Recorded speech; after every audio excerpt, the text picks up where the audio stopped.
UP BJP के हालात से टेंशन में आरएसएस, कहीं उत्तर प्रदेश बीजेपी के हाथ से निकल ना जाए। आज हम इसी पर करेंगे बात। नमस्कार, 4 PM में आप सभी का स्वागत है। लोकसभा चुनाव में जिस तरह से उत्तर प्रदेश में बीजेपी को, एनडीए को, इंडिया गठबंधन से हार का सामना करना पड़ा, उससे बीजेपी के अंदर घमासान अभी तक मचा है। योगी मोदी का चेहरा भी काम नहीं आया। जो जादू पिछले 2 चुनाव में देखने को मिला, जो जादू चला, वो 2024 में जादू नहीं चल सका। जनता ने खुद लड़ाई लड़ी। उसने न राम मंदिर देखा, न मोदी योगी के चेहरे पर वोट किया। जनता बदलाव चाह रही थी। उसके तमाम अपने मुद्दे थे। उन मुद्दों पर जनता ने वोट किया। वहीं बीजेपी के सहयोगी दलों का कमाल भी बिल्कुल काम नहीं आया। जातीय समीकरण साधने के लिए कई दलों को, नेताओं को बीजेपी ने अपने साथ जोड़ा, लेकिन कोई कमाल वो लोग नहीं कर पाए, बल्कि वोट प्रतिशत घट गया। हार का सबसे बड़ा कारण विपक्ष द्वारा संविधान आरक्षण को लेकर जो मुद्दा उठाया गया, उससे जनता में, लोगों में यह संदेश गया कि बीजेपी आई तो आरक्षण खत्म हो जाएगा, संविधान में बदलाव हो जाएगा। इसका सबसे ज्यादा असर पिछड़ों पर देखने को मिला। वहीं बीजेपी में भीतरघात और अंदरूनी कलह तो वो देख ही रहे हैं आप, वो तो साफ दिख रहा है। तो यूपी में बीजेपी के प्रदर्शन से अभी तक बवाल मचा है। 1.5 महीने का समय बीत चुका है, लेकिन बीजेपी हार से अभी तक उभर नहीं पा रही। लगातार बैठकें हो रही है, लखनऊ से दिल्ली तक दौड़ लगी है। वही सबसे ज्यादा झटका अगर किसी को लगा है तो वो आरएसएस को लगा है। जी हाँ, आरएसएस की चिंता इस वक्त बढ़ी हुई है। भाजपा में अंदर खाने मची रार और यूपी में हार से आरएसएस टेंशन में है कि अगर ऐसा ही रहा तो बीजेपी के लिए आगे की राह आसान नहीं होगी और उसके हाथ से यूपी निकल सकता है। संघ चिंता में क्यों ना हो, देश प्रदेश में बीजेपी को शिखर पर पहुंचाने में संघ परिवार का बड़ा योगदान रहा है। उसने बीजेपी की जड़ें मजबूत करने का काम किया है। दशकों से वो बीजेपी को मजबूत कर रहा है। लेकिन इस वक्त तो यूपी भाजपा या फिर पूरी भाजपा में जो हालात हैं, अकेले बहुमत बीजेपी को नहीं मिला। इस बार उसकी सीटें घट गई। यूपी में तो उसकी हालत खस्ता हो गई। भीतरघात, अंदरूनी कलह, इन सबसे आरएसएस टेंशन में है। उसको डर है कि कहीं उसकी मेहनत पर पानी ना फिर जाए। जाहिर सी बात है, जिसने बीजेपी को बुलंदियों तक पहुंचाया, वो अगर कमजोर हो रहा है तो चिंता तो बढ़ेगी ना, और कई दशकों की मेहनत पर पानी फिर जाएगा। साथ ही हिंदुत्व की अलग जगाने के अभियान को भी झटका लग सकता है। इसलिए संघ परिवार प्रत्यक्ष तौर पर भले ही अब तक भाजपा नेताओं के अहम की लड़ाई से दूरी बनाए हुए है, लेकिन सूत्रों का कहना है कि जल्दी संघ की तरफ से सियासी उठापटक को शांत करने की पहल की जाएगी। इसके लिए संघ परिवार में भी अंदर खाने मंथन किया जा रहा है।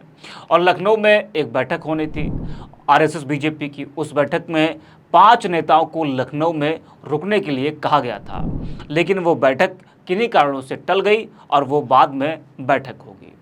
अच्छा, इस चुनाव में देखने को तो मिला, कहा जाता है कि बिना संघ के बैकअप के बीजेपी का आगे बढ़ना काफ़ी मुश्किल है। ये बात भी साफ है कि इस लोकसभा चुनाव में संघ ने बीजेपी की वैसी मदद नहीं की जैसे पहले से करता आया है। अमर उजाला की एक खबर के मुताबिक दरअसल संघ परिवार की सबसे बड़ी चिंता यह है कि विकास के साथ ही राम मंदिर और काशी विश्वनाथ जैसे लोकप्रिय धार्मिक एजेंडे पर बेहतर काम करने के बावजूद लोकसभा चुनाव में जिस तरह से भाजपा का ग्राफ तेजी से गिरा है, उससे पार्टी को तगड़ा झटका लगा है। यह स्थिति ना तो भाजपा के लिए मुफीद और ना ही संघ के लिए। ऐसे में संघ को यह चिंता सता रही कि अगर भाजपा के नेताओं द्वारा इसी तरह से अपनी ही सरकार को कटघरे में खड़ा करने को लेकर होड़ जारी रही तो इसका खामियाजा भाजपा को उठाना पड़ सकता है। इसका असर सांस्कृतिक विरासत को मजबूत करने के अभियान पर पड़ सकता है। सूत्रों की माने तो संघ परिवार का यह भी मानना है कि सरकार से बड़ा संगठन की आड़ लेकर अपने निजी स्वार्थ की पूर्ति के लिए लड़ाई लड़ रहे अति महत्वाकांक्षी भाजपा नेताओं की वजह से कहीं यूपी हाथ से ना निकल जाए। सबसे बड़ी चिंता उसकी तो यही है, क्योंकि यूपी देश का सबसे बड़ा सूबा है और लोकसभा की सबसे अधिक सीटें उत्तर प्रदेश में है। तो यूपी को हाथ से निकलने नहीं देना चाहता है संघ, लेकिन पार्टी के हालात बता रहे कि आने वाले विधानसभा चुनाव में बीजेपी के लिए उत्तर प्रदेश फतह करना आसान नहीं है। बल्कि जो जानकार है वो ये भी कह रहे हैं कि जिस तरह से लोकसभा चुनाव में इंडिया अलायंस ने जो प्रदर्शन किया, अगर यही हालात रहे तो फिर 2027 में बीजेपी के हाथ से उत्तर प्रदेश जा सकता है। भाजपा और संघ के एजेंडे के लिहाज से यूपी का एक अलग ही स्थान है। गौर करने वाली बात यह भी कि भाजपा, आरएसएस व विश्व हिंदू परिषद अपने धार्मिक एजेंडे को परवान चढ़ाने के लिए यूपी को हिंदुत्व का एक मजबूत प्रयोगशाला मानते रहे। राम मंदिर आंदोलन के चलते भाजपा फर्श से अर्श तक पहुंची थी और कई बार केंद्र और प्रदेशों में भी सरकार बनाने में सफल हुई। सूत्रों की माने तो संघ परिवार ने भाजपा के शीर्ष नेतृत्व को यह संकेत दे दिया कि यदि अपनी ही सरकार के खिलाफ हो रहे मोर्चेबंदी होती रही तो 2027 के चुनाव में भाजपा को भारी नुकसान तो उठाना पड़ सकता है। संघ परिवार की नजर में पीएम नरेंद्र मोदी के बाद मुख्यमंत्री योगी आदित्यनाथ का ऐसा चेहरा है जिन्होंने प्रदेश में ही नहीं बल्कि देश भर में हिंदुओं को एकजुट करने में महत्वपूर्ण भूमिका निभाई। अगर हिंदुत्व के बड़े चेहरे की छवि धूमिल करने की कोशिश पर लगाम नहीं लगाया गया तो इससे हिंदुत्व जैसे भाजपा के कोर एजेंडे को झटका लगेगा और हिंदू समाज के विभाजन को रोक पाना मुश्किल होगा। लेकिन सवाल यह कि योगी की छवि को धूमिल कौन कर रहा है? क्या पार्टी के ही नेता कर रहे हैं? बीजेपी के हालात को लेकर लखनऊ में आरएसएस की बीजेपी के साथ बैठक थी, लेकिन किन्हीं कारणों से वो बैठक टल गई। तो आरएसएस बीजेपी के बीच इस चुनाव में जो दूरियां देखी गई उसको लेकर कहा जाता रहा कि आरएसएस ने बीजेपी की मदद उस तरह से नहीं की जैसे पहले करता था। जेपी नड्डा का एक बयान भी आया था जो आपने सुना था। वो बयान उस वक्त काफी सुर्खियों में था। जेपी नड्डा ने आरएसएस को लेकर बड़ी बात कही थी।